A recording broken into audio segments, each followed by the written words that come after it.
Angel ഇപ്പോൾ കുറച്ചധികം ദിവസങ്ങളായി സ്ഥിരമായി രാത്രി പുറത്തു പോകുന്നു എന്നുള്ളതായിരുന്നു വീട്ടിലെ പ്രധാനപ്പെട്ട പ്രശ്നം.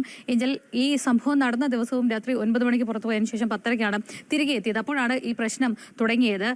ഹലോ ആൻഡ് ഹായ് എവരിവൺ, നമസ്കാരം and welcome to reaction by Arun Chullikkal. എല്ലാവരും സുഖമായിരിക്കുന്നുവെന്ന് വിശ്വസിക്കുന്നു. ആലപ്പുഴയിൽ കഴിഞ്ഞ ദിവസം നടന്ന ഒരു മരണം, അത് ആദ്യം സ്വാഭാവിക മരണം എന്ന രീതിയിലാണ് വീട്ടുകാർ അവതരിപ്പിച്ചത്. പിന്നീടാണ് മനസ്സിലായത് അച്ഛനാണ് മകളെ കൊലപ്പെടുത്തിയത്. കൊലപ്പെടുത്താനുള്ള കാരണം ആദ്യമൊന്നും ആർക്കും വ്യക്തമായിരുന്നില്ല. ആ സമയത്തൊക്കെ നമ്മൾ മനസ്സിലാക്കിയ ഒരു വാർത്ത, ഭർത്താവുമായി പിണങ്ങി വീട്ടിൽ വന്ന് നിന്നിരുന്ന സ്ത്രീയായിരുന്നു ഏഞ്ചൽ. അവരൊരു ലാബ് ടെക്നീഷ്യനാണ്. അതുമായിട്ട് ബന്ധപ്പെട്ടുണ്ടായ ചില തർക്കങ്ങൾ, ആ തർക്കങ്ങളെ തുടർന്ന് കഴുത്ത് ഞെരിച്ചു കൊന്നു എന്നുള്ളതാണ് നമ്മൾ അറിഞ്ഞ വാർത്ത. പക്ഷെ ഇപ്പോൾ വരുന്നൊരു സംഭവം, ആ വാർത്ത ആഘോഷിക്കപ്പെടുന്ന രീതിയാണ് എന്നെ ആശങ്കപ്പെടുത്തുന്നത്. ആ വാർത്തയിൽ ഒരിടത്തും ഈ പെൺകുട്ടിയുടെ സ്വഭാവത്തെക്കുറിച്ചോ അല്ലെങ്കിൽ എന്തെങ്കിലും അതിന് തെളിവ് നൽകുന്ന എന്തെങ്കിലും കാര്യത്തെക്കുറിച്ചോ പറയുന്നില്ല. പക്ഷെ അതില്ലാതെ തന്നെ ആ പെൺകുട്ടി കൊല്ലപ്പെടേണ്ടവളാണ് എന്നുള്ള ധാരണയിൽ നമ്മുടെ സമൂഹത്തിൽ വലിയൊരു ശതമാനം ആൾ എത്തി നിൽക്കുന്നു എന്നുള്ളത് വളരെയധികം ആശങ്കയുണ്ടാകുന്ന കാര്യമാണ്. ആ വിഷയമാണ് ചർച്ചയ്ക്ക് എടുക്കുന്നത്. നമുക്ക് ഈ വാർത്ത കേട്ടു നോക്കാം. ആ വാർത്തയ്ക്ക് ശേഷം ആ വാർത്തയിൽ വന്ന കമന്റ്, അതേപോലെ സമാനമായ മറ്റൊരു വാർത്തയിലും വന്ന കമന്റുകളാണ് റിയാക്ഷന് വേണ്ടി എടുത്തിരിക്കുന്നത്. അബ്ജദ്, ഏഞ്ചൽ ഭർത്താവുമായി പിണങ്ങി ഏതാണ്ട് ഒരു 6 മാസത്തോളമായി വീട്ടിലാണ് കഴിയുന്നത്. ലാബ് ടെക്നീഷ്യനായാണ് ജോലി ചെയ്യുന്നത്. ഏഞ്ചൽ ഇപ്പോൾ കുറച്ചധികം ദിവസങ്ങളായി സ്ഥിരമായി രാത്രി പുറത്തു പോകുന്നു എന്നുള്ളതായിരുന്നു വീട്ടിലെ പ്രധാനപ്പെട്ട പ്രശ്നം. ഏഞ്ചൽ ഈ സംഭവം നടന്ന ദിവസവും രാത്രി 9 മണിക്ക് പുറത്തു പോയതിനു ശേഷം 10:30-ക്കാണ് തിരികെ എത്തിയത്. അപ്പോഴാണ് ഈ പ്രശ്നം തുടങ്ങിയത്. പിതാവ് ഈ ഏഞ്ചലിനോട് ഇക്കാര്യം ചോദ്യം ചെയ്തു. നാട്ടുകാർ പലതരത്തിലുള്ള കാര്യങ്ങൾ പറയുന്നു എന്നതുൾപ്പെടെയുള്ള കാര്യങ്ങളായിരുന്നു പിതാവിന്റെ പ്രധാനമായുള്ള പ്രശ്നം. അങ്ങനെയാണ് മകളുമായി വഴക്കുണ്ടാക്കുന്നത്.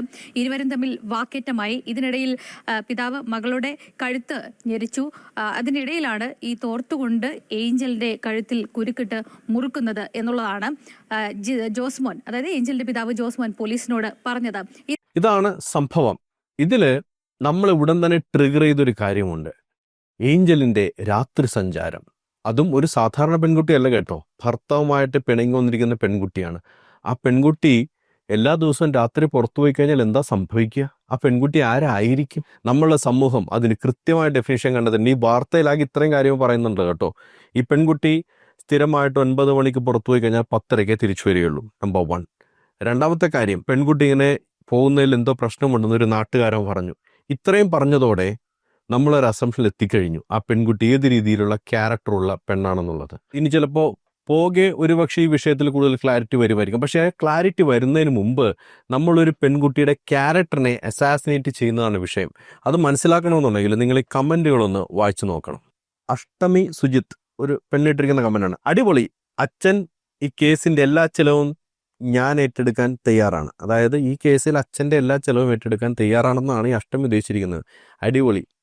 ഒരാളെ കൊന്നു, ഒന്നും കിട്ടിയിട്ടില്ല കേട്ടോ. ഒരു ക്ലൂവും ആ രാത്രി എന്തിനു പോയി, എങ്ങോട്ട് പോയി, ആരുടെയെങ്കിലും കൂടെ പോയോ, ഇതിനെക്കുറിച്ചൊന്നും ഒരു ധാരണയും കിട്ടിയില്ല. അതിനു മുന്നേ ആ പെൺകുട്ടി വിധിയെഴുതി കഴിഞ്ഞു. ആ കൊന്ന കാര്യം അടിപൊളിയാണ്, കേസ് ഞാൻ ഏറ്റെടുത്തോളാം. അടുത്ത ആള്, ഞാൻ പിതാവിനോടൊപ്പം.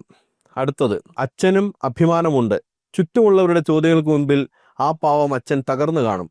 രാത്രിയിൽ വീട് വിട്ട് പുറത്തു പോകുന്ന മകൾ എങ്ങനെ ആ പിതാവിന് സമാധാനത്തിൽ ഇരിക്കാൻ കഴിയും? പാവം പിതാവ്. ഇവരൊക്കെ ഏത് കാലഘട്ടത്തിലാണ് ജീവിക്കുന്നത് എനിക്കറിയാം. രാത്രിയിൽ പുറത്തു പോകുന്ന ഒരു പെൺകുട്ടി എന്താണെന്നാണ് നിങ്ങൾ വിചാരിക്കുന്നത്? ആ പെൺകുട്ടി വ്യഭിചരിക്കാൻ പോകുന്നതാണ് വിചാരിക്കുന്നത്. ഒരു പെൺകുട്ടി 9 മണിക്ക് 10:30 വരേണ്ടത് സമയം, അതിലും കൂടെ ആണെങ്കിൽ ഇതിന്റെ അപ്പുറത്തേക്ക് സംസാരിച്ചേനെ. അല്ല, ആ സംസാരങ്ങൾ വരുന്നുണ്ട്. 9 മണിക്ക് 10:30 വരെയും പുറത്തു പോകുന്ന പെൺകുട്ടി നാടിനും വീടിനും അപമാനം ഉണ്ടാക്കുന്നതാണോ പറയുന്നത്? അവിഹിതം നാശം, നാശം അന്ത്യം മരണം.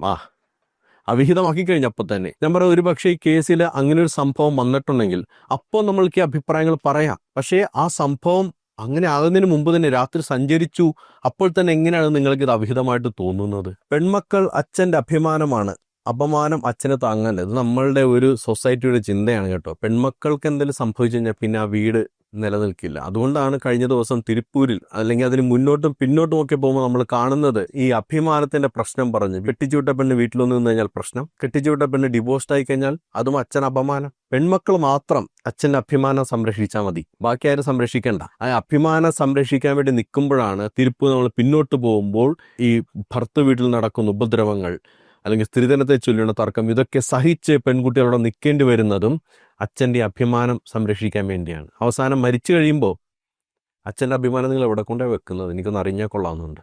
വ്യക്തിപരമായ സ്വാതന്ത്ര്യം എല്ലാവർക്കും ഉണ്ട്. പക്ഷേ രാത്രികാലങ്ങളിൽ സ്ഥിരമായി പുറത്തു പോകുമ്പോൾ ഒരച്ഛൻ എന്ന നിലയിൽ അറിയാനുള്ള അവകാശമുണ്ട്. അത് ഹനിക്കപ്പെടുമ്പോൾ ഒരു പ്രതികരണം കൂടിപ്പോയതാവും, രണ്ടാളുടെയും ജീവിതം തുറഞ്ഞു. വാ. ഞാനൊരു സംശയം ചോദിച്ചോട്ടെ. ഇവിടെ വ്യക്തിപരമായ സ്വാതന്ത്ര്യം എല്ലാവർക്കും ഉണ്ട് എന്ന് പറഞ്ഞല്ലോ. ഭാര്യയുമായിട്ട് പിണങ്ങി നിൽക്കുന്ന ഭർത്താവ് രാത്രി 9 മണിക്ക് എല്ലാ ദിവസവും പുറത്തു പോകുന്നു, 10:30 തിരിച്ചു വരുന്നു. അതിലെന്തെങ്കിലും പ്രശ്നം നമ്മൾ കാണുന്നുണ്ടോ? ഈ 9 മണിക്ക് പോകുന്ന ഭർത്താവ് ഏതെങ്കിലും ഒരു പെൺകുട്ടിയെ ദിവസേന കാണുന്നുണ്ട്, സംസാരിക്കുന്നുണ്ട്. അപമാനം ആർക്കായിരിക്കും എന്നറിയാമോ? ഈ പുരുഷൻ ആരോട് സംസാരിച്ചോ ആ പെൺകുട്ടിയുടെ ഭാഗത്തായിരിക്കും പ്രശ്നം. സംസാരിച്ചാൽ മതി. പക്ഷേ ഇങ്ങനെ 9 മണിക്ക് പോയി 10:30 വരുന്ന ആൺകുട്ടിക്ക് അല്ലെങ്കിൽ ഭർത്താവിനോ അല്ലെങ്കിൽ ഒരു പുരുഷനോ എന്തുകൊണ്ടാണ് അതവർ അച്ഛനും അമ്മമാരിക്കും വീട്ടുകാരിക്കും അപമാനമായി തീരാത്തതും? അത് വ്യക്തി സ്വാതന്ത്ര്യം എന്നല്ലേ പറഞ്ഞത്. അപ്പോൾ വ്യക്തി സ്വാതന്ത്ര്യം രണ്ടുപേർക്കും രണ്ടാണോ? 9 മണിക്ക് പുറത്തിറങ്ങുന്ന സ്ത്രീ, അതും ഭർത്താവിനോട് പിണങ്ങി നിൽക്കുന്ന സ്ത്രീ 9 മണിക്ക് പുറത്തിറങ്ങിയാൽ അവൾ വ്യഭിചരിക്കാൻ പോകുന്നതാണ്. അതേസമയം ഒരു ആണ്, അതേ സാഹചര്യത്തിലുള്ള ഒരാണ് ഭാര്യയുമായിട്ട് പിണങ്ങി നിൽക്കുന്നതാണ്, 9 മണി 10:30 വരെയും പുറത്തേക്ക് പോകുന്നു, തിരിച്ചു വരുന്നു. അതൊരു സ്വാഭാവികമായും തീരുന്നിടത്താണ് നിങ്ങളുടെ തോട്ടിലൊരു പ്രശ്നമുണ്ടെന്ന് പറയുന്നത്. ഇത്രയും കേട്ടപ്പോൾ തന്നെ നിങ്ങൾ അവരെ ഒരു അബദ്ധ സഞ്ചാരിണിയായിട്ട് കണ്ടു കഴിഞ്ഞു. അടിപൊളി, അച്ഛനൊരു ബിഗ് സല്യൂട്ട്. ഇങ്ങനെയുള്ള മകൾ എന്തിനാണ്, ഇങ്ങനെയുള്ള മകൻ എന്തിനാണെന്ന് ആരും ചോദിക്കില്ല കേട്ടോ. ഭർത്താവിനെ ഒഴിവാക്കി വീട്ടുകാരറിയാതെ പുതിയൊരു ബന്ധം തുടങ്ങിക്കാണും. അച്ഛനും അമ്മയ്ക്കും വീട്ടുകാർക്കും അതിൻ്റെതായ നാണക്കേടും മാനക്കേടും ഉണ്ടായത് കൊണ്ടാവാം. അപ്പോൾ ദുരഭിമാന കുല എന്ന് പറയുന്നത് നമ്മുടെ നാട്ടിൽ നടന്നു കഴിഞ്ഞാൽ അതിന് നിങ്ങളെ ന്യായീകരിക്കുകയാണ്. അത് ദുരഭിമാനത്തിന് പുറത്ത് ഒരു പെൺകുട്ടിയെ കൊല്ലാമെന്ന് ഈ സമൂഹം അംഗീകരിക്കുകയാണ്. ഒരു വലിയ ശതമാനങ്ങൾ ഒരാൾ പോലും ഇത് തെറ്റാണെന്ന് പറയുന്നത് കാണുന്നില്ല. ഒരുപക്ഷെ ഈ കമന്റിൽ റിപ്ലൈ ആയിട്ട് ആൾക്കാർ ഇട്ടിട്ടുണ്ടാവാം, ചില ആളുകൾ ഇടുന്നുണ്ട്. അതല്ലാതെ വരുന്ന ആളുകൾ വെറുതെയാണോ കെട്ടിയവൻ ഉപേക്ഷിച്ചത്, അവൻ ഭാഗ്യവാൻ, ഫെമിനിസം പുരോഗമനം അവൻ ചോദിച്ചു വാങ്ങി, അച്ഛനാണ് അച്ഛൻ. ചാനൽ അവതാരകന് വാർത്താ വിഭാഗം ഡ്രാക്കുള എഴുതി കൊടുത്തിരിക്കുന്നത് ശ്രദ്ധിച്ചു കേട്ടു നോക്കുക. ഈ ഡ്രാക്കുള എന്ന് പറഞ്ഞ പ്രയോഗം വരാനുള്ള കാരണം ഈ വാർത്തയുടെ അവസാന ഭാഗത്ത് ഒരു പക്ഷേ വാർത്താ വിഭാഗം വായിക്കാൻ കൊടുത്തൊരു സംഭവം ഉണ്ടാവില്ല. അത് നോക്കി അദ്ദേഹം വായിക്കാൻ ശ്രമിക്കുന്ന ഒരു കാര്യമുണ്ട്.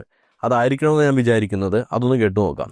സ്ത്രീകൾക്കുള്ള സമയം എവിടെ, സ്ഥലം എവിടെ എന്ന ചോദ്യം വീണ്ടും ഉയർത്തുന്നതാണ്. എന്തായാലും അതിന് കൂടുതൽ വിശദാംശങ്ങളൊക്കെ വരേണ്ടിയിരിക്കുന്നു. ഇതാണ് ചോദ്യം. സ്ത്രീകൾക്കുള്ള സമയം എവിടെ, സ്ത്രീകൾക്കുള്ള സ്ഥലം എവിടെ, എന്താണ് നിങ്ങൾ നിശ്ചയിച്ചിരിക്കുന്നത്? ഒരു സ്ത്രീകളെ നന്നായിട്ട് കാണാനും മോശമായിട്ട് കാണാനും നിർദ്ദേശിച്ചിരിക്കുന്ന സമയം എന്താണ്? പുരുഷന് പക്ഷേ ഇതൊന്നും ബാധകമല്ല. പുരുഷൻ ഒരു പക്ഷേ ഈ സമയത്ത് ഇറങ്ങിപ്പോയാൽ കുഴപ്പമില്ല, എവിടെ പോയിരുന്നാലും കുഴപ്പമില്ല. അത് അവൻ്റെ വിഷമം തീർക്കാൻ വേണ്ടി പോയതല്ലേ, അത് അവൻ്റെ സങ്കടം തീർക്കാൻ വേണ്ടി പോയതല്ലേ. ഇതേ സ്ത്രീ ഒന്നും ബാറിൽ പോയി വന്നിരുന്നു പറഞ്ഞിരുന്നെങ്കിലോ എന്താകുമായിരുന്നു അവസ്ഥ? ബാറിൽ അഴിഞ്ഞാടാൻ പോയതാണ്, കൂത്താടാൻ പോയതാണ്, വേറെ ആണുങ്ങളോട് കൂടെ അർമാദിക്കാൻ പോയതാണ്. അതേ കാര്യം തന്നെ പുരുഷൻ ചെയ്താൽ അതവന് വിഷമം സഹിക്കാൻ പറ്റുന്നു. അതുകൊണ്ട് ചിലപ്പോൾ കുടിച്ചരത്തിൽ സമാധാനം കിട്ടിക്കാണെന്നൊരു അവൻ പോയതായിരിക്കും. ഈ ചോദ്യം അവതാരം ചോദിച്ചതിനാണ് ഡ്രാക്കുള എന്ന പ്രയോഗം അവിടെ നടത്തിയത്. ഇനി സമാനമായ മറ്റൊരു വാർത്ത, ഇതേ വാർത്ത തന്നെ മറ്റൊരു ചാനൽ റിപ്പോർട്ട് ചെയ്തിട്ടുണ്ട്. മറുനാടനിലാണ് വന്നിരിക്കുന്നത്. അവിടെ വന്നിരിക്കുന്ന കമന്റുകളും കൂടെ ഒന്ന് നോക്കാനുണ്ട്. അതിനു മുമ്പ് നമുക്ക് ആ വാർത്ത കേട്ട് നോക്കാം. ാരിക്കുളത്ത് യുവതിയെ പിതാവ് കഴുത്ത് ഞെരിച്ച് കൊലപ്പെടുത്തിയ സംഭവത്തിന്റെ കൂടുതൽ വിവരങ്ങൾ പുറത്ത്. മകളെ അച്ഛൻ തോർത്തുപയോഗിച്ച് കഴുത്ത് ഞെരിച്ച് കൊലപ്പെടുത്തിയതിന് പിന്നിൽ രാത്രിയാത്രയുമായി ബന്ധപ്പെട്ട തർക്കമാണെന്നാണ് പോലീസ് നൽകുന്ന വിവരം. മാരാരിക്കുളം തെക്ക് പഞ്ചായത്ത് 15 വാർഡ് കുടിയാംശ്ശേരി വീട്ടിൽ ഏഞ്ചൽ ജാസ്മിനാണ് കൊല്ലപ്പെട്ടത്. സംഭവത്തിൽ പിതാവ് ഫ്രാൻസിസ് എന്ന ജോസ്മോനെ ഇന്നലെ മണ്ണഞ്ചേരി പോലീസ് കസ്റ്റഡിയിലെടുത്തിരുന്നു. ഏഞ്ചൽ സ്ഥിരമായി രാത്രി ഒറ്റയ്ക്ക് പുറത്തു പോകുന്നതിനെ ചൊല്ലി ഇതിനു മുൻപും വീട്ടിൽ തർക്കങ്ങൾ ഉണ്ടായിട്ടുണ്ടെന്ന് പോലീസ് പറയുന്നു. നാട്ടുകാരിൽ ചിലർ ഏഞ്ചലിന്റെ രാത്രിയാത്ര ശരിയല്ലെന്ന മട്ടിൽ ഫ്രാൻസിസിനോട് പറയുകയും ചെയ്തിട്ടുണ്ട്. ഇത് കേട്ടാണ് മകളുടെ യാത്ര തെറ്റാണെന്ന് പറഞ്ഞ് പിതാവ് രംഗത്ത് വന്നത്. ചൊവ്വാഴ്ച രാത്രി പുറത്തു പോയി വന്ന ഏഞ്ചലിനെ ഫ്രാൻസിസ് ശകാരിച്ചു. ഇത് വാക്ക് തർക്കത്തിലേക്കും കയ്യാങ്കളിലേക്കും എത്തി. വഴക്കിനിടെ ഫ്രാൻസിസ് ഏഞ്ചലിന്റെ കഴുത്തിൽ ഞെരിച്ചു, തുടർന്ന് തോർത്തിട്ട് മുറുക്കി. ഫ്രാൻസിസിന്റെ പിതാവ് സേവിയർ, മാതാവ് സൂസിയും ഭാര്യ സിന്ധുവും സംഭവ സമയത്ത് വീട്ടിലുണ്ടായിരുന്നു. ഏഞ്ചൽ മരിച്ചുവെന്ന് ഉറപ്പായതോടെ ഭയപ്പെട്ട കുടുംബം രാവിലെ വരെ വീടിനുള്ളിൽ തന്നെ ഇരുന്നു. പുലർച്ചെ 6 മണിയോടെ ഏഞ്ചലിനെ മരിച്ച നിലയിൽ കണ്ടെത്തിയെന്ന് പറഞ്ഞ് കൊല്ലാനുള്ള കാരണം പറയുന്ന സംഭവം മാത്രം കേൾപ്പില്ല. ബാക്കിയുള്ള 2 മിനിറ്റ് വാർത്തയിൽ വേറെ എങ്ങും ഈ പെൺകുട്ടിക്ക് ഈ പുറത്തേക്ക് പോകാറുണ്ട്, അല്ലെങ്കിൽ അതിനെക്കുറിച്ച് നാട്ടുകാർ ചില കമന്റ് പറഞ്ഞു എന്നല്ലാതെ മറ്റൊരു കാര്യവും പറയുന്നില്ല. അങ്ങനെ ഒരു സംഭവം പറയാത്തപ്പോൾ തന്നെ ചില ആളുകൾ പ്രതികരിച്ചിരിക്കുന്ന ഈ വാർത്തക്കിടയിലും കാണാം. അപ്പോൾ അതാണ് കാര്യം. ഒരു മാതാവോ പിതാവോ ഈ പുറത്തുപോക്ക് അംഗീകരിക്കില്ല. അതും കെട്ടിച്ച് വീട്ടിൽ വന്ന് നിൽക്കുന്ന ഒരുവൾ. അതാണ് നമ്മൾ ആദ്യം ഒരു ബ്രാക്കറ്റ് ഇട്ടു പെണ്ണ്, പിന്നെ കെട്ടിച്ച് വീട്ടിൽ വന്ന് നിൽക്കുന്ന പെണ്ണ്. അതൊന്നും കൂടി ഒന്ന് ഹോൾ ബ്രാക്കറ്റ് ചെയ്ത് ഹൈലൈറ്റ് ചെയ്തിരിക്കണം. അങ്ങനെയുള്ള പെണ്ണ് പിന്നെ വീടിനകത്തിരുന്നോളണം. 9 മണിക്ക് പുറത്തിറങ്ങി കഴിഞ്ഞാൽ പിന്നെ അവൾ പോകുന്നത് മറ്റേ പരിപാടിക്കാണ്. അതിനിടയിൽ മറ്റുള്ള കമന്റ് ഇട്ടിരുന്നു, നിന്റെ വീട്ടിൽ കാര്യം അല്ലേ, സ്ത്രീ വിരുദ്ധത അങ്ങോട്ട് കയറി പിന്നെ ഇയാൾ പറയുന്നത് അങ്ങോട്ട് വിശ്വസിച്ചോ, നിങ്ങളിത് കറക്റ്റാണെന്ന് ആര് പറഞ്ഞു, അപ്പോൾ സ്ത്രീകളെക്കുറിച്ച് എന്തെങ്കിലും പറഞ്ഞ് അത് ശരിയാവുമെന്ന് വിചാരിക്കുക. അങ്ങനെ പുതിയ ടീം സദാചാരം. ഇതാണ് സംഭവം. ഒരു സംഭവം പോലും കിട്ടിയിട്ടില്ല. ഒരു തുമ്പ് പോലും എന്ന് പറയാൻ ഒന്നും കിട്ടില്ല. അതിക്ക് മുമ്പ് തന്നെ നമ്മൾ പറഞ്ഞു കഴിഞ്ഞു ആ പെണ്ണൊരു അബദ്ധ സഞ്ചാരണിയാണെന്ന്. അഭിമാനിയായ അച്ഛൻ, സപ്പോർട്ടീവ് അച്ഛന് എങ്ങനെയുണ്ട്? നേരത്തെ പറഞ്ഞാൽ ഈ ദുരഭിമാന കൊല നമ്മുടെ നാട്ടിൽ വർദ്ധിക്കുന്നതിന് ഏറ്റവും പ്രധാനപ്പെട്ട കാരണം ഇതുപോലെ സമൂഹം കരുതുന്നതുകൊണ്ടാണ്. ഇങ്ങനെ ചെയ്താലാണ് ശരി. ആ മകളെ കൊന്നത് ശരിയാണെന്നാണ് ഇവരൊക്കെ ശരിവെച്ചുകൊണ്ടിരിക്കുന്നത്. വെരി ഗുഡ്, ഗുഡ് ഫാദർ, കൊള്ളാം, അതാണ് കാര്യം. എന്ത് പറയാൻ, എല്ലാം തന്നെ കലിയുഗത്തിൽ സംഭവിച്ചു പോകുന്നു. ഉണ്ടോ? മകൾക്ക് കാമപ്രാന്താണ്. അത് എഴുതിയിരിക്കുന്നവനാരാ? നാസർ ഞാൻ തന്നെ കാണുന്നത്. മകൾക്ക് കാമഭ്രാന്താണ്. അവൾക്ക് കാമുകന്മാർ ധാരാളം ഉണ്ടാകും. അവസാനം ആ അച്ഛനെയും കുടുംബത്തിന് നഷ്ടമായി. കാമഭ്രാന്താണെന്ന് പറഞ്ഞു. ഒന്നുമില്ല, വാർത്തയിൽ ഒരിടത്തും പറഞ്ഞിട്ടില്ല. പക്ഷേ കാമഭ്രാന്താണ്. 3-4 കാമുകന്മാരുണ്ട്. നാസറിന്റെ കണ്ടെത്തലാണ്. വെറുതെ അല്ല കേട്ടോ ഈ യുവമാർക്കൊക്കെ ഇത്ര ഫ്രസ്ട്രേഷൻ. ഈ സൂംബ ഡാൻസ് എന്നൊക്കെ പറയുമ്പോൾ ഇതാണോ എൻ്റെ ഉള്ളിലിരിപ്പ്? സാധാരണ ആ അച്ഛനും അമ്മയ്ക്കും ചോദിക്കാം, എന്നാലും കൊല്ലണമായിരുന്നു. അങ്ങനെയെങ്കിലും ചോദിച്ചല്ലോ, സമാധാനം. ആരെങ്കിലും അങ്ങനെ ചോദിക്കുന്നുണ്ടല്ലോ, കൊല്ലണമായിരുന്നു എന്ന്. ബാക്കിയുള്ള കുറെ അപരാധങ്ങൾ പറഞ്ഞത് കൊന്നത് നന്നായി എന്നാ. സ്വയം തൊഴിൽ കണ്ടെത്തി, അതാണ് കാരണം. എന്താണ് ഈ സ്വയം തൊഴിൽ സുഹൃത്തെ? രാത്രി 9 മണിക്ക് തുടങ്ങി 10:30 വരെയും ഒരു പെൺകുട്ടി പുറത്തു പോകുമ്പോൾ ആ പെൺകുട്ടി കണ്ടെത്തിയ സ്വയം തൊഴിൽ എന്താണെന്നാണ് നിങ്ങൾ വിചാരിക്കുന്നത്? നിങ്ങളുടെ വീട്ടിലുള്ളവർ ഇങ്ങനെ 9 മണിക്ക് പുറത്തിറങ്ങി കഴിഞ്ഞാൽ നിങ്ങൾ വിചാരിക്കുന്നത് അവർ വ്യഭിചരിക്കാൻ പോകുന്നതാണ്, അല്ലെങ്കിൽ അവർ വ്യഭിചാരം വഴി കാശുണ്ടാക്കാൻ പോകുന്നതാണോ? നിങ്ങളുടെ ആൺമക്കൾ 9 മണി തുടങ്ങി 10:30 വരെ പുറത്തു പോകുമ്പോൾ അവർ ആൺവേശികളായി തീരുന്നു എന്നാണോ നിങ്ങൾ വിചാരിക്കുന്നത്? അവർ പോകുന്നത് ശരീരം വിറ്റിട്ട് കാശുണ്ടാക്കാനാണെന്നാണോ? 2 കാര്യങ്ങൾ മാത്രം വെച്ചിട്ടാണ് ഇത്രയും കഥകൾ ഈ അപരാധിച്ച നാട്ടുകാരുണ്ടാക്കുന്നത്. കഷ്ടം തന്നെ. എന്നിട്ട് നമുക്ക് ഒരു വശത്ത് ദുരഭിമാന കൊല സിനിമയിൽ കാണുമ്പോൾ നായകൻ്റെ ഒപ്പം നമ്മൾ നിൽക്കും. ജീവിതത്തിൽ ദുരഭിമാന കൊല ചെയ്യാം, അതിന് ഫുൾ സപ്പോർട്ട്. കേസ് നടത്താൻ കാശ് കൊടുക്കാൻ തയ്യാറായതൊരു പെണ്ണാണ്. ഈ പെൺകുട്ടി വിവാഹിതയായതുകൊണ്ട്, ഭർത്താവുമായിട്ട് തെറ്റിപ്പിരിഞ്ഞ് വീട്ടിൽ വന്ന് നിൽക്കുന്നത് കൊണ്ട് രാത്രി 9 മണിക്ക് ഇറങ്ങിയാൽ അവൾ കൊല്ലപ്പെടേണ്ടവളാണ് എന്ന് നമ്മൾ സമൂഹം വിചാരിക്കുന്നത്. ഒരു സിനിമയിൽ സലിംഗോർ അവതരിപ്പിച്ച ഒരു വക്കീല്, ഒരു കഥാപാത്രം പറഞ്ഞു. അന്ന് നമ്മൾ വക്കീല് പറഞ്ഞത് ശരിയായിട്ട് നമുക്ക് തോന്നി. പക്ഷേ ജീവിതത്തിൽ നമ്മൾ കാണുന്ന ഭൂരിഭാഗം ആളുകൾ ഇങ്ങനെയാണ്.